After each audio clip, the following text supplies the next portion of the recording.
নমস্কার বন্ধুরা, কথা দিচ্ছি আজকে আমার একটা চাউমিন বানিয়ে তোমাদের দেখাবো। তোমরা একবার যদি বানিয়ে খাও বারবার বাড়িতে বানিয়ে খাবে, আমি শিওর বলতে পারি।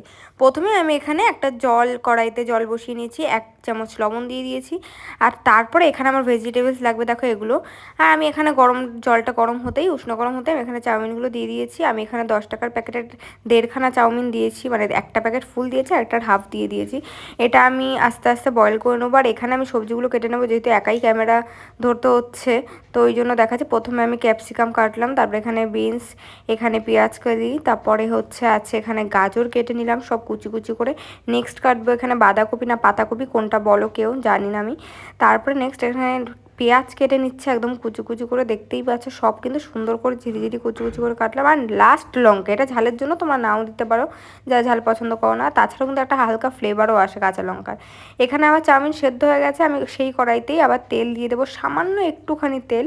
সেই তেলে আমি একটা ডিম দিয়ে ভাজবো, তোমরা দুটো ডিমও দিতে পারো। আমি এখানে একটা ডিমেরই পুরো ভেজে নেব। ডিমটাকে ভালো করে একটু লবণ আর একটুখানি ব্ল্যাক পেপার দিয়ে ভেজে নেবো। এই ব্ল্যাক পেপারের টেস্টটা কিন্তু একটু অন্যরকম আসে, ঠিক আছে, মানে একটা অন্যরকম ফ্লেভার আসে।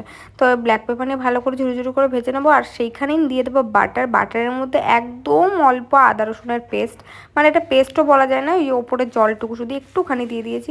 নেক্সট এখানে আমরা দিয়ে দেবো একদম পেঁয়াজগুলো। প্রথমে পেঁয়াজগুলো আমি হালকা 2-3 মিনিট ভেজে নেবো, তারপরে দিয়ে দেবো এখানে বাঁধাকপি। তারপর সেটাকেও হালকা করে সটে করে নিয়ে নেক্সট দিয়ে দেবো গাজর কুচি, এক এক করে সব রকম কুচি দিয়ে দেবো, বিনস কুচি, লঙ্কা কুচি, ক্যাপসিকাম কুচি, পেঁয়াজকালি কুচি। তারপরে ভালো করে এটাকে আবারও সটে করবো সব কটা মানে ভেজিটেবলসকে। তারপরে কিছুক্ষণ পরে এখানে স্বাদ মতো দিয়ে দেবো লবণ দিয়ে কিছুক্ষণ আবারও নেড়ে চেড়ে ঢাকা দিয়ে দেবো, কারণ তাহলে সবজিগুলো একটু নরম হবে, মানে খাওয়ার সময় যাতে মুখে গ্যাঁচ না করে। তো দেখো আমি 4-5 মিনিট ঢাকা দিয়ে রেখেছিলাম, 3-4 মিনিট মতো রাখলেই হবে। আমি তারপরে ঢাকনাটা উঠিয়ে দিলাম, দেখতেই পাচ্ছ পুরো সবজিগুলো একদম নরম হয়েছে। তারপরে নেক্সট আমি দিয়ে দেবো কিছুটা পরিমাণে সয়া সস আর দিয়ে দেবো রেড চিলি সস।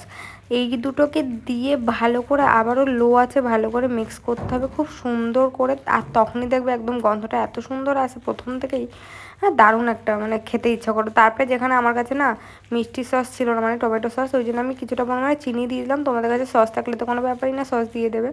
তারপরে সেদ্ধ করে রাখা চাউমিনটা আমি এখানে দিয়ে দিলাম। তারপরে এটাকে খুব ভালো করে মিক্স করতে হবে খুন্তির সাহায্যে। এটা তারপরে আমরা নেক্সট দিয়ে দেবো এর মধ্যে ডিম যে ভেজে রেখেছিলাম সেটাই।